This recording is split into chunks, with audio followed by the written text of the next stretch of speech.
মাঠের সম্পর্কটা প্রতিদ্বন্দ্বিতার। European football দেড় যুগের বেশি সময় লিওনেল মেসি ও ক্রিস্টিয়ানো রোনালদোর লড়াই দেখেছে। যুগশ্রেষ্ঠ দুই ফুটবলারের সরাসরি প্রতিদ্বন্দ্বিতার ছেদ ঘটছে এখন দুজনের ঠিকানায় ইউরোপের বাইরে। পর্তুগিজ তারকা খেলছেন সৌদি আরবের আল নাসরে, মেসি যুক্তরাষ্ট্রের ইন্টার মায়ামিতে।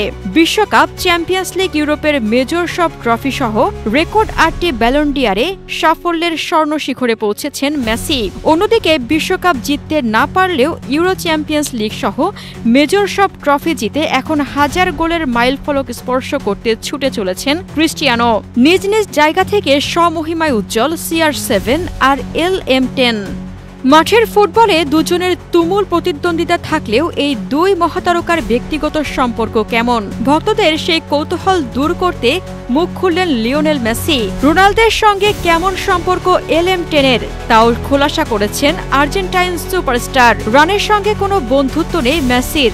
মাঠে তুলনামূলক প্রতিদ্বন্দ্বিতা থাকলেও মাঠের বাইরে তাদের কোনো সম্পর্ক নেই বলে মন্তব্য করেছেন লিও।